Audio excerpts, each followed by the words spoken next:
Muito bom dia para todas e para todos. Para nós é uma alegria imensa, uma oportunidade grandiosa de trabalho, poder encontrar amizades, fazer amizades novas, encontrar antigas amizades e partilhar com cada um a alegria que o estudo, a vivência do Evangelho nos proporciona. A todos nosso carinho, nossa gratidão e o nosso muito obrigado pela presença. O tema que nós selecionamos para conversar com os amigos nesta manhã, reforma íntima à luz do Evangelho. Quando pensamos nesse assunto, quase que nos sentimos fazendo propaganda enganosa. Porque para falar de reforma íntima, ideal seria que nós a tivéssemos concluído em nós mesmos. Mas essa ainda não é a nossa realidade, infelizmente.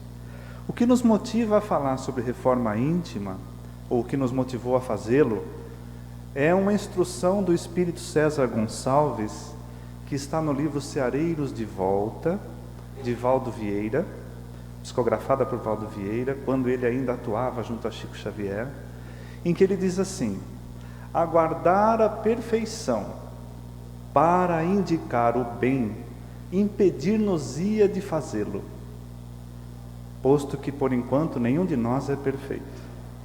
Teríamos que ter Jesus dando palestra, Jesus aplicando passe, Jesus fazendo atendimento fraterno, se nós fôssemos aguardar. Então diz César Gonçalves assim: apontando o rumo correto aos outros, nós somos forçados à retidão. Então é isso que nos motiva a falar de um tema como reforma íntima, porque nós a necessitamos e muito em nós mesmos. No ano de 1940, a Federação Espírita Brasileira publicou um livro chamado O Consolador,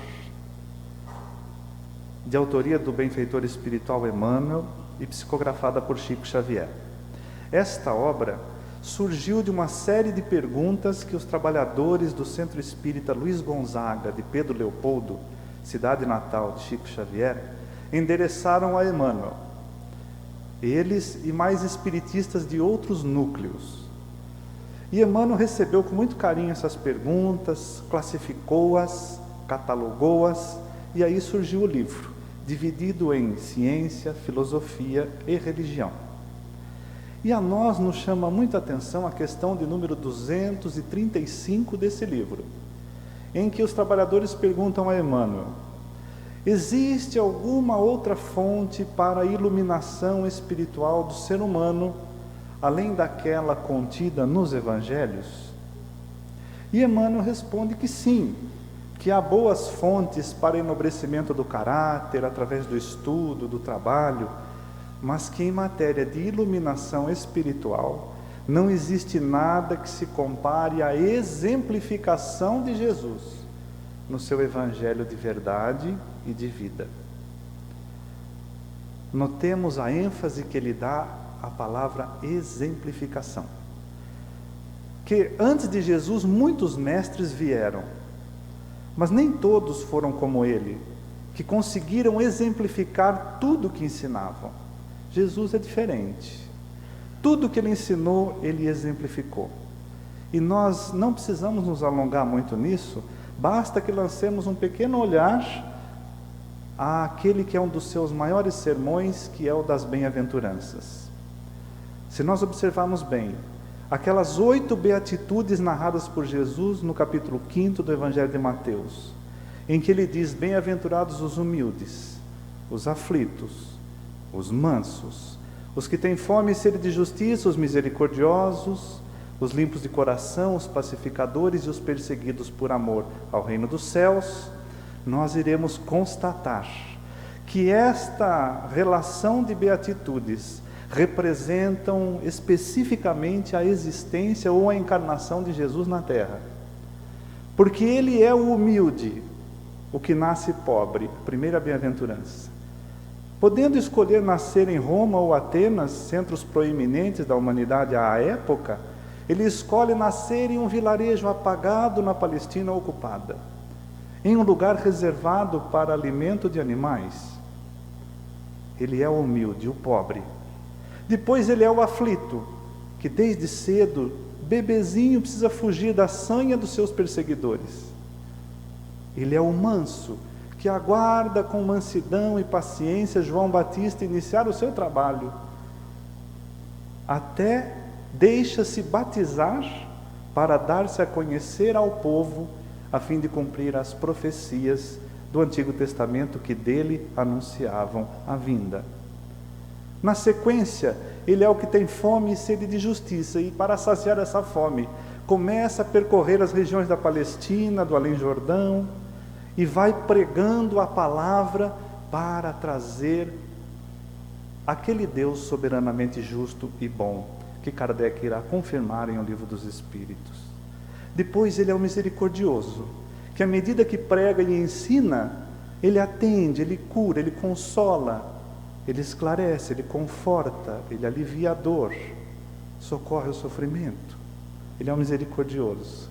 E na sequência, ele é o limpo de coração, que termina uma encarnação na terra sem adquirir um débito sequer. E nós ficamos com tanta inveja disso, porque às vezes adquirimos vários débitos num dia só, e ele termina uma encarnação absolutamente limpa, sem um débito adquirido, cumpre integralmente sua missão. E ele é o pacificador, que no final, ao ser preso, e o seu discípulo Pedro tem aquele ímpeto de desferir um golpe, Pedro, guarda a espada, Pedro. Quem com ferro fere, com ferro será ferido. Não vamos adquirir débitos na terra, não. Guarda a espada. E por fim, a última bem-aventurança, perseguido. Desencarna pela perseguição dos seus adversários, que não conseguiram entender a sua proposta. Então as bem-aventuranças são um resumo da vida de Jesus. Ninguém como ele ensinou e exemplificou tudo o que ensinou. Então, quando nos aproximamos do Mestre, quando nos acercamos da mensagem do Evangelho, não podemos disfarçar que um fascínio toma conta de nós. À medida que entramos no mundo do Cristo, mais ele nos fascina. E temos uma sensação de pequenez diante da grandeza desse Espírito. Aliás, uma pequenez muito salutar, porque ela nos abre a possibilidade de aprendizado. A humildade é a primeira virtude do cristão, diz Allan Kardec. É ela que abre as portas para a aquisição de todas as outras. E é com essa humildade que nós temos que nos acercar das lições do Cristo, para nos apropriarmos desses ensinos. E quando o fazemos, não tem como a gente não se encantar. Não tem como. Citaria, por exemplo, apenas um caso, que é a instrução que Jesus dá aos seus discípulos ao dizer: tomai sobre vós o meu jugo, e aprendei de mim, que sou manso e humilde de coração. Nós sabemos que o jugo, ou a canga, era aquela peça de madeira que antigamente se serviam os agricultores para arar a terra.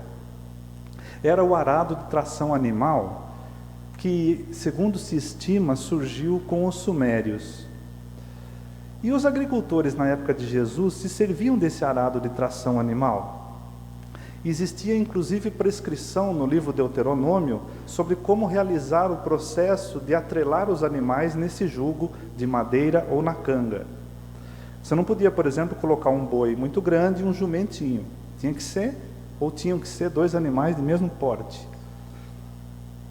E quando um agricultor queria treinar um animal jovem, ele colocava ele ao lado de um boi mais vivido, manso, obediente, para que ele aprendesse o ritmo do animal experiente. Atrelava os dois na canga ou no jugo. E se o boi jovem quisesse andar depressa demais, o jugo apertava seu pescoço. Se ele fosse muito preguiçoso, o jugo apertava sua nuca. Então ele aprendia por experiência, pela dor, que era necessário andar no ritmo do animal mais experiente.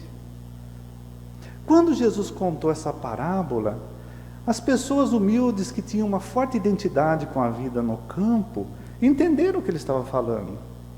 Ele estava dizendo assim: olha, eu sou o boi brando e humilde, anda comigo no meu ritmo que você não se machuca, segue a minha toadinha que você não se machuca, você não sai da lira, você não delira, segue a minha toadinha. Então esse é o mundo do Cristo em que nós temos que nos aproximar, e quando o fazemos, nós nos encantamos. E para falar do tema reforma íntima, à luz do Evangelho, nós nos serviremos de um caso que aconteceu com o mestre, que está registrado no Evangelho de Lucas, capítulo 9. O mestre estava indo em direção a Jerusalém e resolveu fazer uma visita breve à casa de Marta e Maria, duas irmãs com quem ele tinha um laço de amizade muito forte, não só com elas, mas também com Lázaro, irmão de ambas. Quando Jesus chega à casa de Marta, ela, que é a irmã mais velha, o hospeda, o recebe. Jesus senta-se e Maria, a irmã mais jovem, senta-se no chão aos pés de Jesus para ouvi-lo, prática que era comum na época. As pessoas que iam se instruir sentavam-se aos pés, bem próximo dos pés dos grandes mestres, dos rabinos. Ela se senta para ouvi-lo. E Marta está atarefada, porque a vida de um anfitrião em Israel não era fácil. As prescrições, que constavam inclusive do livro Gênesis, capítulo 19, dão conta de uma imensa rotina de atividades para quem era anfitrião. Você tinha que providenciar, por exemplo, comida na quantidade adequada para receber os visitantes. Os hebreus não gostavam de desperdiçar alimento, porque consideravam o alimento como uma dádiva do céu. Então, existia uma quantidade específica. Por exemplo, se você fosse receber de 2 a 5 pessoas, assava-se uma galinha. Se fosse receber de 5 a 10, assava-se um pato. De 10 a 20, talvez matava-se um cabrito. De 20 a 50, um novilho, e assim por diante. Não era fácil a vida de um anfitrião. Não tinha essa facilidade ou esse conforto que nós temos hoje, por exemplo, de ir a uma padaria, comprar um bolo, um pão para servir para o visitante. Àquele tempo não era possível isso. As comunidades tinham fornos comunitários, que pertenciam à comunidade, como nos explica nosso confrade Haroldo Dutra Dias. Se você quisesse, por exemplo, assar um pão ou um bolo para oferecer para visita, você tinha que pegar os seus materiais, né, os ingredientes, ir até o forno da comunidade e esperar, porque às vezes tinha fila. E você ficava lá na fila esperando, e a sua visita em casa com o estômago nas costas. Então, como é que se resolvia isso? Geralmente através de convites prévios. Então eu diria, por exemplo, para a Gleides: ó, Gleides, sábado eu vou a Campinas. Ah, você vem, Joaquim? Que bom. Quem vai trazer? Trago a esposa e 2 filhas. Está ótimo. Então ela se prepara, ela sabe como me receber. Agora, naquela situação do registro evangélico, Jesus chega de sopetão. E Marta se apavora, porque ela não tinha nada preparado. E para complicar, Jesus era acompanhado por 12 outros estômagos, também vazios, provavelmente. E a prescrição do Gênesis ainda dizia que era necessário oferecer uma bacia com água fresca para que o viajante refrescasse os pés. Afinal, eram longas as caminhadas no deserto. Então ela tem que providenciar 13 bacias. Mas a prescrição da hospitalidade ia além. Era necessário oferecer pouso à noite. E no dia seguinte fazer metade da viagem do visitante de volta. É a prescrição que está lá no Gênesis 19. Então você hospedava a pessoa, oferecia mantimento, ela pousava, dormia na sua casa, pernoitava, e no dia seguinte você fazia metade da viagem dela de volta. Era a regra, era a lei da hospitalidade em Israel. Felizmente não tem isso aqui, né, Gleide? Senão você ia ter que ir até Sumaré comigo. Então era assim a hospitalidade. Marta aflige-se, porque ela não tem nada pronto. E Maria, ao invés de ajudá-la, senta para ouvir Jesus. Marta não se conforma. Até que ela se exaspera, perde a linha, chega para Jesus e fala assim: mestre, não te importas que Maria não me ajude? Diga a ela para me ajudar. E Jesus tem uma reação inusitada. Ele fala: Marta, Marta. E no Oriente, quando cita o nome da pessoa 2 vezes, é um puxão de orelha. Marta, Marta, andas afadigada com muitas coisas, e uma só é necessária. Maria escolheu a boa parte, e essa não lhe será tirada. Parece que Jesus é indelicado com a anfitriã, né? Numa primeira leitura você fala assim: nossa, mas que coisa, ela está providenciando tudo para atender o mestre, e ele tem essa atitude estranha. Mas nós podemos entender que Jesus não comparecia ali como quem esperava essa receptividade calorosa ou essa hospitalidade típica do hebreu. O mestre fazia ali uma pausa nos labores evangélicos, apenas com o interesse de abraçar corações amigos. Uma breve pausa e continuar a viagem. Mas ele enxergou na postura da jovem Maria, de parar tudo o que estava fazendo para ouvi-lo, a possibilidade de deixar uma instrução espiritual para a humanidade. Jesus sempre se servia de todas as situações para ensinar. E ele deixou uma instrução que nós hoje conseguimos colher. 18 séculos passaram na ampulheta do tempo.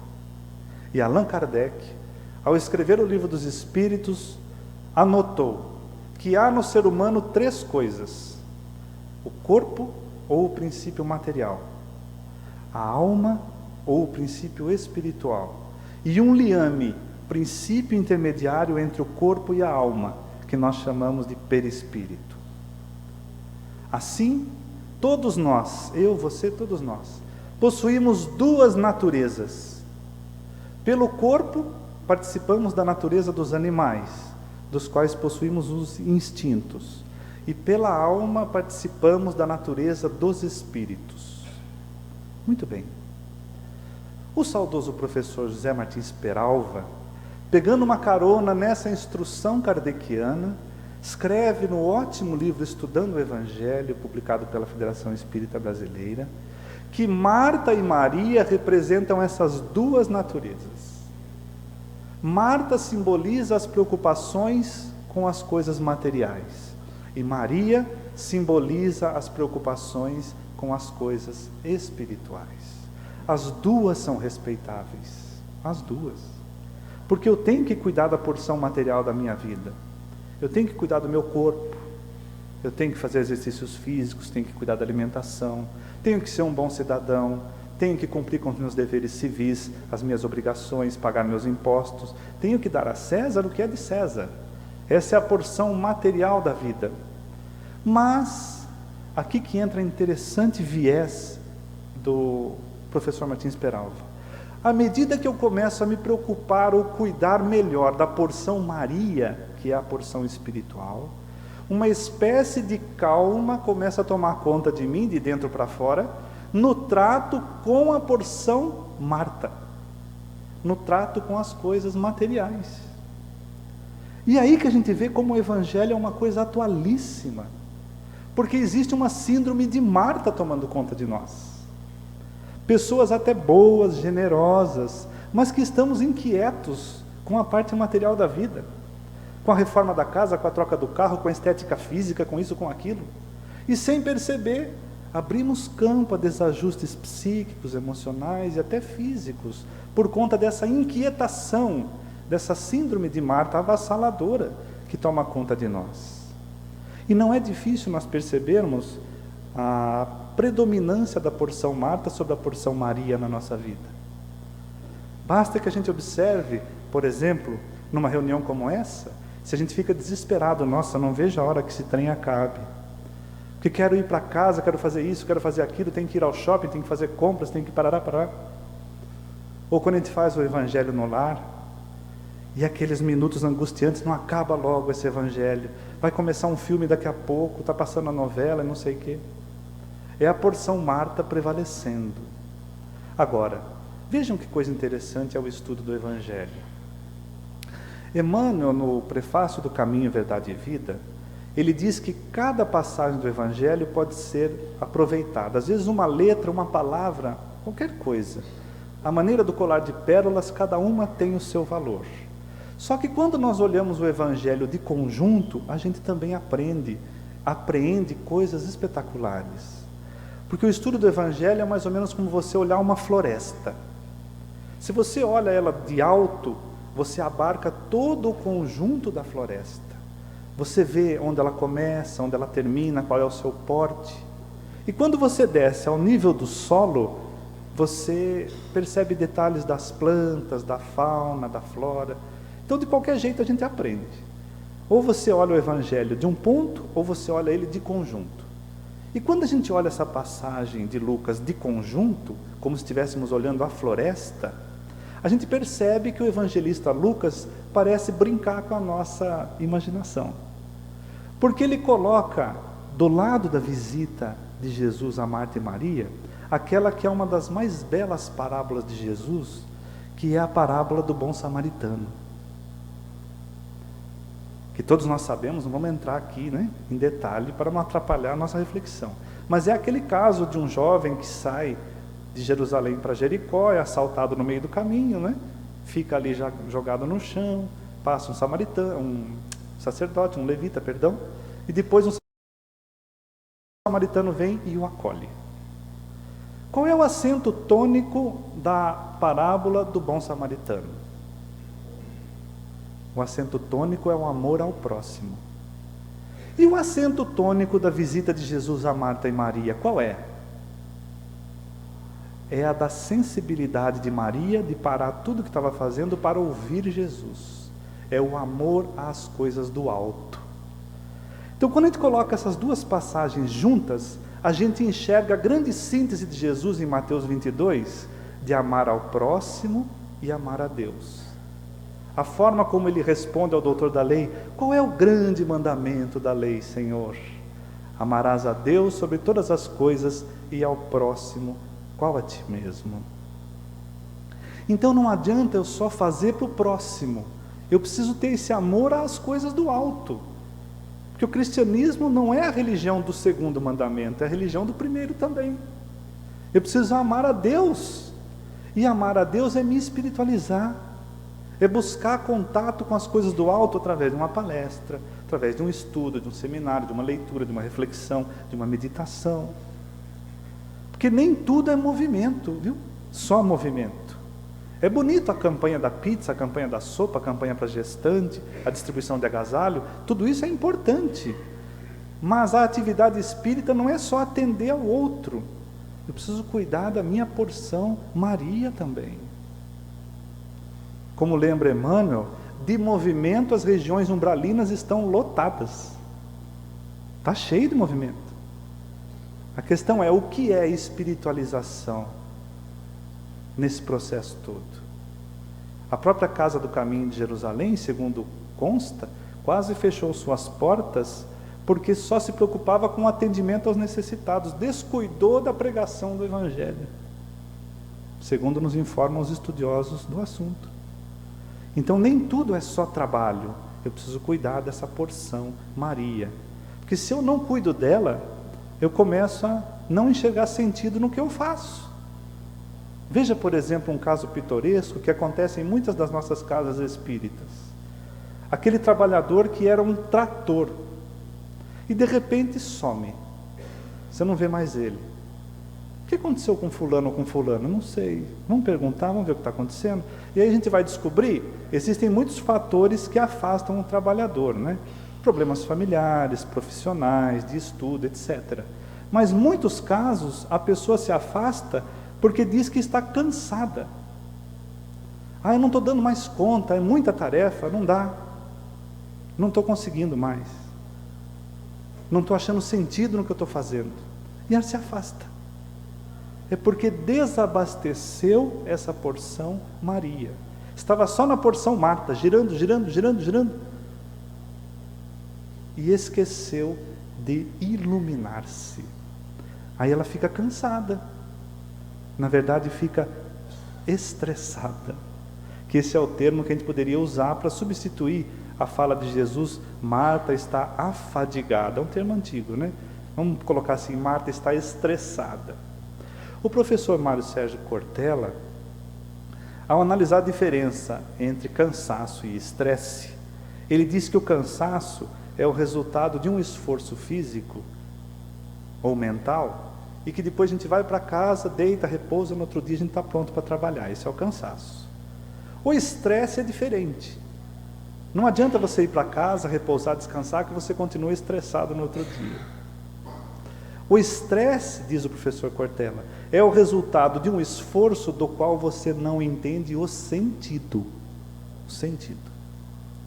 E ao não entender esse sentido, você se estressa. A hora que você entende o sentido, é aquele momento glorioso em que você fala assim, ah é? Nossa, então é isso. E aí eu entendo o sentido, passa o estresse. Eu posso ficar cansado, mas não fico mais estressado. E para não ficar estressado, eu preciso entender quem eu sou, de onde eu vim, para onde eu vou, qual é a finalidade da vida na Terra, a razão da dor, o porquê do sofrimento. Então, uma das grandes contribuições que o Espiritismo faz para mim e para você é essa. Ele nos ajuda a banir a ideia do acaso na nossa vida. Como bem lembra a professora Lúcia Helena Galvão. Quando eu consigo banir a ideia do acaso na minha vida, isso produz um efeito explosivo, de tão positivo. Porque a razão de eu sofrer é porque eu fico colocando as coisas da minha vida na conta do acaso. Quando eu conseguir banir isso da minha vida, cai por terra o processo de vitimização. Eu não sou vítima de nada. Não existe força no universo que me impede de governar a mim mesmo. Esse é o grande presente que a doutrina espírita me dá. Como dizia um dos 5 grandes imperadores romanos, Marcos Aurelius, ele dizia assim, nada acontece ao homem que não seja próprio do homem. Olha que frase. Nada acontece ao ser humano que não seja próprio do ser humano. Cai por terra o conceito de vítima. Eu passo a entender esse processo e administrar a minha vida. Então estamos ou estaremos buscando a boa parte, todos nós que nos aplicarmos nesse processo de estudo, de entendimento de nós mesmos, esse autoconhecimento, porque sejamos honestos, meus amigos, a vida é um negócio que está passando rápido demais, passa rápido demais. Os espíritos superiores disseram a Allan Kardec, que a encarnação, ela tem o tempo de um relâmpago. A vida na Terra pode ser comparada a um relâmpago perto da eternidade. Já calculou o tempo de um relâmpago? É muito rápido. E se formos nos servir do professor Mário Sérgio Cortella, ele diz que nós poderíamos dividir a nossa vida em ciclos de 25 em 25 anos. Então assim, do 0 aos 25, eu me estruturo, física e psiquicamente. Dos 25 aos 50, eu trabalho, produzo e reproduzo. Tá certo que tem gente que sai um pouco dessa curva, mas isso é outra história, né? Dos 50 aos 75, eu começo a tirar o pé do acelerador e vou me preparando para o famoso check-out. E dos 75 em diante, bom, aí tudo é festa. Tudo é lucro. Mas o professor Mário Sérgio Cortella diz assim, se nós bobearmos, tudo isso fica só nisso. Nascer, crescer, reproduzir, desencarnar. E há estudos acadêmicos sérios feitos nos Estados Unidos, de que um ser humano, em média, ele vai consumir, durante uma encarnação, durante uma vida, cerca de 40 toneladas de alimento. E, é claro, vai gerar outras 40 de dejetos. será que nós passamos pelo processo tecnológico da reencarnação para somente esse mistério? Nascer, crescer, reproduzir, desencarnar e produzir lixo? Porque a tecnologia da reencarnação é uma das coisas mais extraordinárias que existe no universo. Nós somos preparados por técnicos em reencarnação para nascer com o corpo físico que nós necessitamos para a nossa prova encarnatória, com o tipo sanguíneo que nós necessitamos, com os cromossomos que eram necessários para constituir a nossa organização, falando a língua que nós falamos, na raça que nós necessitamos, na condição física que nós precisamos, na família que nós mais carecemos, não naquela que nós queríamos, na cidade que nós mais precisamos. Toda essa tecnologia organizada num processo pensado, cuidadoso, trabalhoso, estudado pelos técnicos em reencarnação, para a gente chegar aqui, nascer, crescer, produzir, desencarnar. Será que é só isso? Não deve ser, né? Então, quando falamos de reforma íntima, é porque isso é um processo importantíssimo na nossa vida. E por que dissemos que o tema é reforma íntima à luz do Evangelho e não do Espiritismo? Porque reforma íntima é um assunto muito batido na doutrina, né? Mas a Gleides não questionou. Por que não questionou? Porque reforma íntima é um assunto que Jesus começou a trabalhar. É um assunto que deita raízes lá no cristianismo.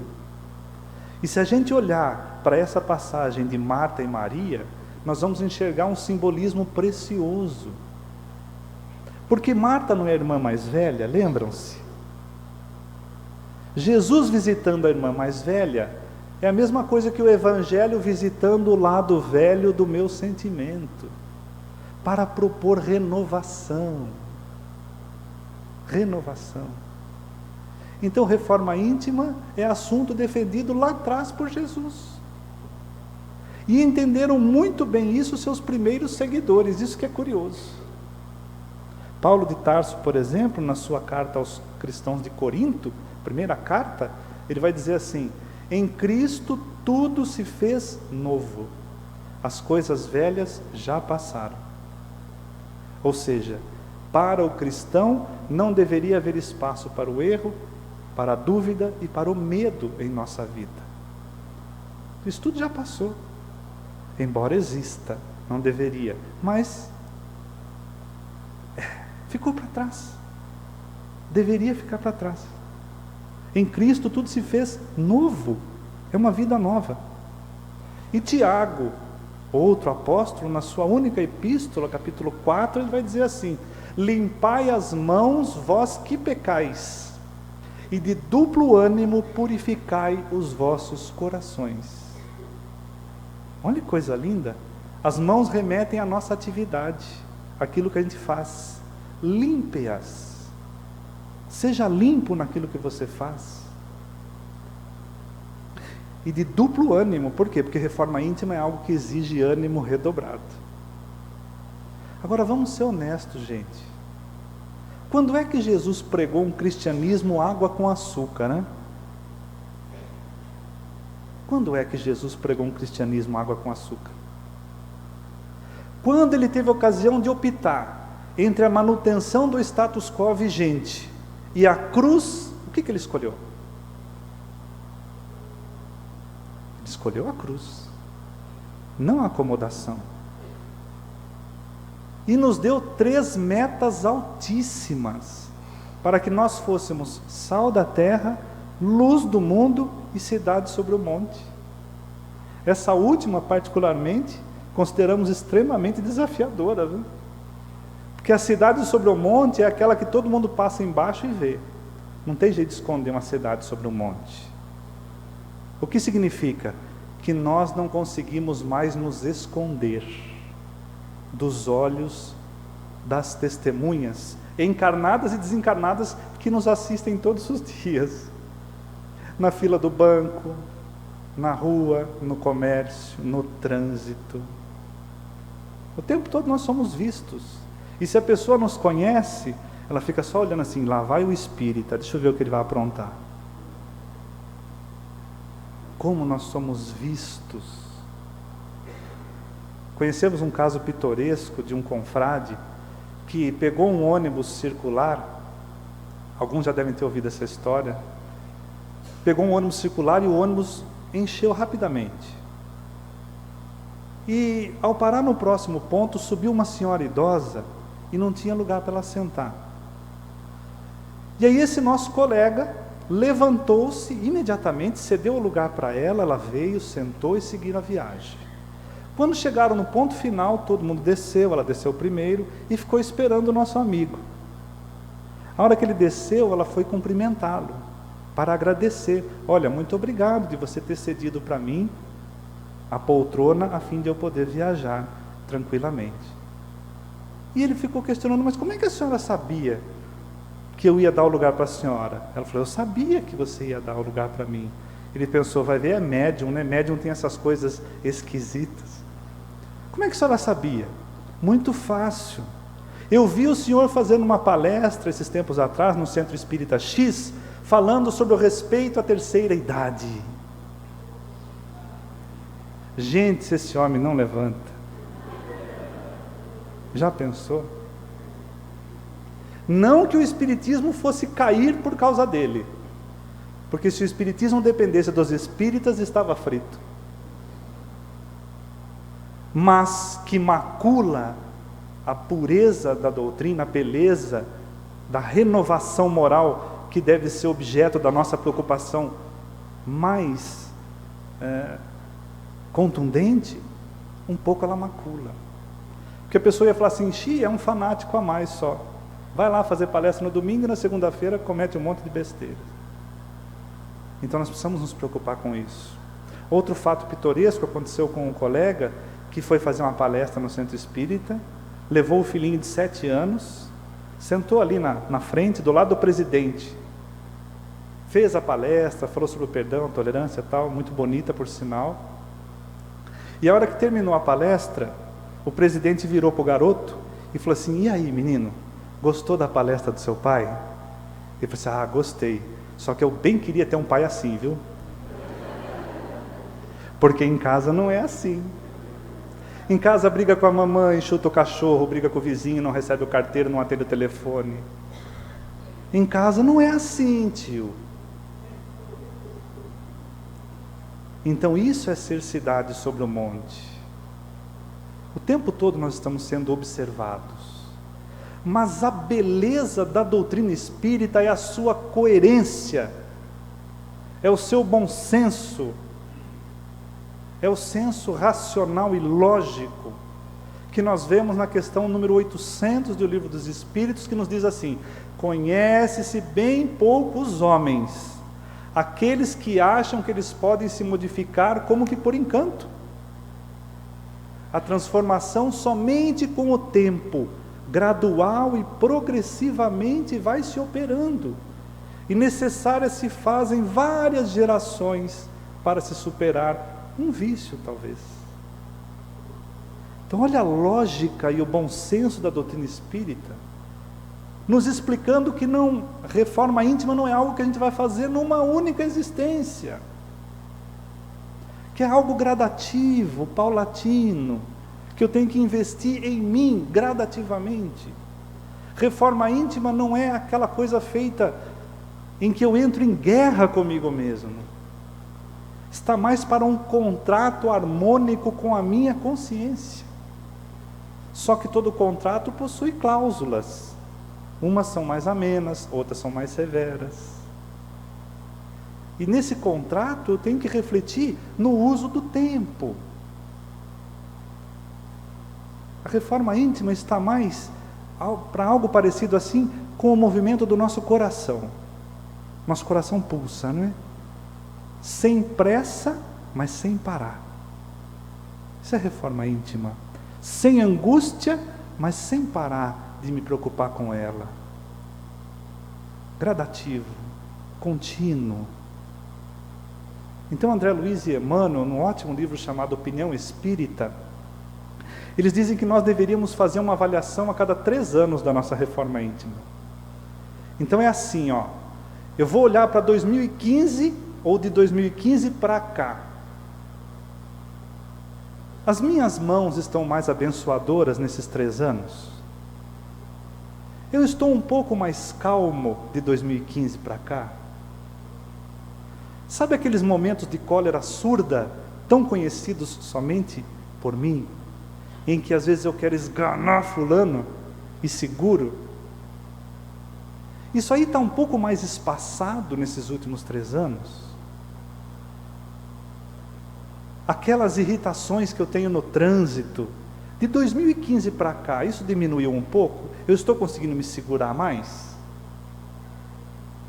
Se eu estou conseguindo, estou trabalhando a minha reforma íntima. Se não estou, permaneço estacionado. André Luiz fala isso especificamente. Espírita que não progride durante 3 anos sucessivos permaneceu estacionado. Parou no tempo. Desligou o carro, tirou a chave, puxou o freio de mão. E carro estacionado na margem da rodovia enferruja. Então nós precisamos refletir nesse processo sem pressa, mas sem parar. Sem parar. E gente, uma coisa importante, no nosso atual estágio evolutivo, a coisa mais fácil para nós é descer, viu? A gente quer o que incomoda, o que facilita, o que dá conforto. Coisa fácil. Então, se alguém propõe para você um programa de reforma íntima recheado de facilidades, cuidado, viu? Esse é um irmão, uma irmã em rota de descida e está querendo companhia para ir junto. Agora, se você tem alguém na sua vida, na sua família, na casa espírita, onde quer que seja, que te dá um programa de reforma íntima baseado na pontualidade, na assiduidade, na disciplina, no estudo, no trabalho, na vivência das leis de Deus, conquanto isso seja difícil, se alguém te põe um programa assim diante dos olhos, essa pessoa é digna de ser seguida, porque ela já encontrou o seu rumo, ela já atrelou sua canga ao Evangelho do Mestre, ela sabe o caminho em que ela não vai sair da rota. André Luiz, no Nosso Lar, chega a dizer que essas pessoas são como flores no jardim da vida. Nós temos que ser abelhinhas espertas, nos acercando dessas flores para retirar delas o mel da sabedoria. E para concluirmos o nosso raciocínio, já que citamos André Luiz, gostaríamos de lembrar a conclusão do capítulo 49 e 50, dos capítulos 49 e 50, conclusão do livro Nosso Lar. O filme que saiu em 2010 é lindo, maravilhoso, emocionante para todos nós, mas não consegue retratar a beleza do livro. Aliás, quase nenhum filme consegue, né? Retratar a grandeza que o autor expressa no livro. E os capítulos 49 e 50 do livro Nosso Lar são emblemáticos, porque é aquele momento em que André Luiz retorna para casa para rever os seus antigos parentes, sua família. Recebe a concessão da espiritualidade e vem para casa. E quando ele chega, já tem um choque, né? Porque os móveis de Jacarandá haviam desaparecido. O quadro onde ele aparecia todo bonito com a família, a viúva escondera. Até a cor da pintura da casa ela havia mudado. Mas esse não foi o grande choque. O choque foi quando ele entrou no aposento íntimo do casal e percebeu que outro homem estava no seu lugar. Aí o livro tem uma nota cômica, né? Ele diz assim: um corisco que tivesse me atingido não tinha feito tanto estrago. Ele vai para a varanda na frente da casa, senta ali, fica cabisbaixo, triste. De repente passa o ministro Clarencio, que já sabia de tudo, né? Tinha total domínio do processo. Por isso que postergou a visita de André Luiz. Sabe o que ele faz? Para quem ainda não leu o livro, né? Ele toca no ombro de André Luiz e fala assim: meu irmão, eu não tenho outra instrução para te dar, a não ser aquela de Jesus. É necessário amar a Deus sobre todas as coisas e ao próximo como a ti mesmo. E André Luiz não registrou essa instrução como quem registra com os ouvidos humanos. Ele as recebeu direto no sentimento e no coração. E passou a pensar assim: meu Deus, acho que Jesus me levou a beber em outras fontes. Porque o que seria talvez da minha família se não fosse esse moço que está aí agora?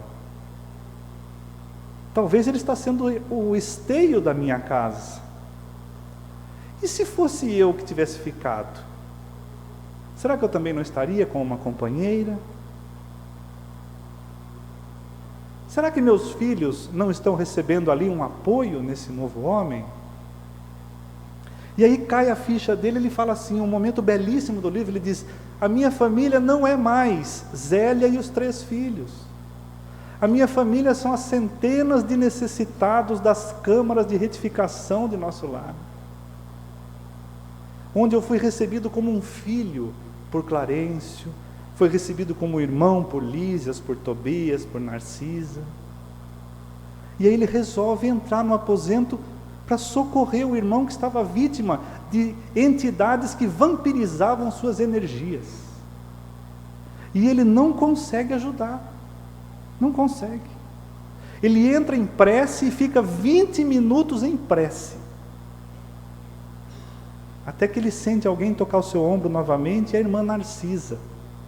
Só a chegada dela com a sua luz afastou as entidades sombrias. Afastou. Aí ela pega André pelo braço e fala assim: vem, meu filho, vamos lá na floresta, vamos pegar recursos nas mangueiras, nos eucaliptos, para trazer para o nosso irmão. Busca os recursos, traz, magnetiza a água e começa a aplicar através de passes, que o irmão, ali deitado no leito, absorve pela respiração e pelos poros. E a Narcisa vai embora. E André Luiz fica durante uma semana inteira trabalhando. 7 dias, aplicando passes, magnetizando a água, socorrendo, aliviando. E quando terminam esses 7 dias, ele retorna para o nosso lar. E é recebido por cerca de 200 trabalhadores da instituição.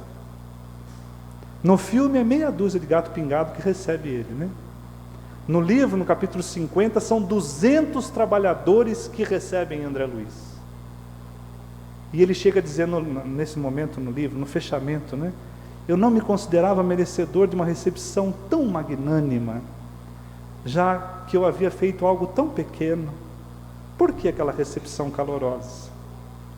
Por que esse prêmio, se eu havia feito uma coisa tão simples?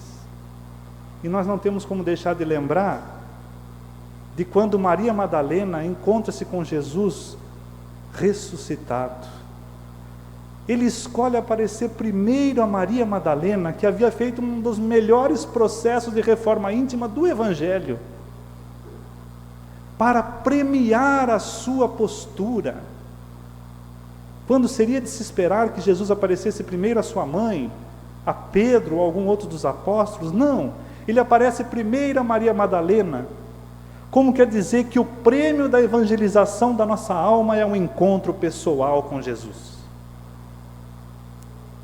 O prêmio da minha transformação moral é receber uma assistência espiritual direto de Jesus. Vale ou não vale a pena a reforma íntima?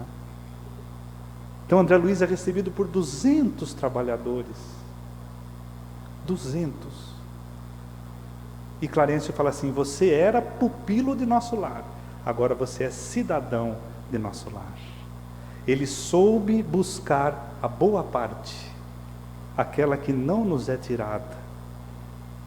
Maria também escolheu a boa parte, sem desmerecer Marta, viu?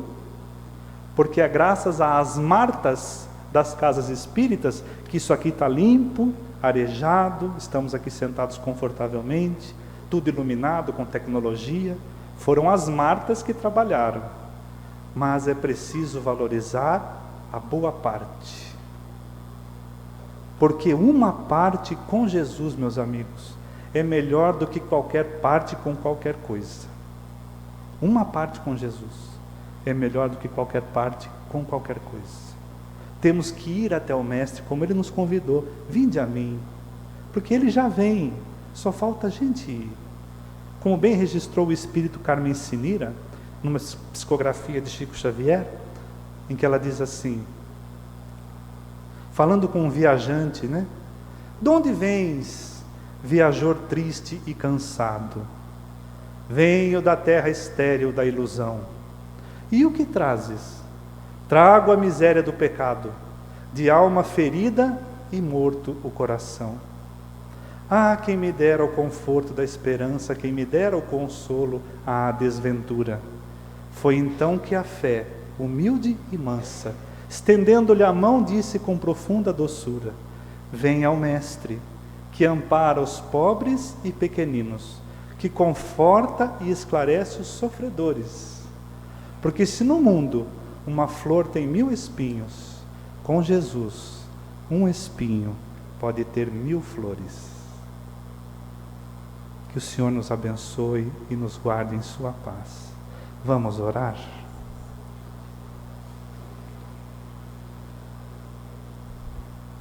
Gostaríamos de convidar a todos nesse momento, aproveitando as doces vibrações da espiritualidade amiga aqui presente, a fim de pensamento elevado ao alto e impregnado com o melhor dos nossos sentimentos de gratidão a Jesus, possamos lhe agradecer por tantas bênçãos e tantas oportunidades. Ó Mestre querido, nós que temos tanto a te agradecer e tão pouco a te pedir, te rogamos que abençoe-nos os passos e a caminhada, Senhor, como também abençoe o nosso lar, Mestre querido, aquele pedacinho do céu que o Senhor nos plantou. Envolva os seres que tanto amamos. Talvez aquele jarro humilde com água que lá deixamos, Senhor. Leve a tua luz ao nosso lar, Mestre. Mas não permita que as barreiras físicas da matéria impeçam que a tua luz também abençoe os lares dos nossos vizinhos, do nosso quarteirão, do nosso bairro, e assim por diante, Senhor. Vai iluminando a nossa cidade, o nosso país, o nosso orbe, nossa casa planetária. Despede-nos em paz, Jesus amigo, com a certeza da tua proteção e teu carinho, em retorno aos nossos lares. Muito obrigado, Senhor. Muito obrigado.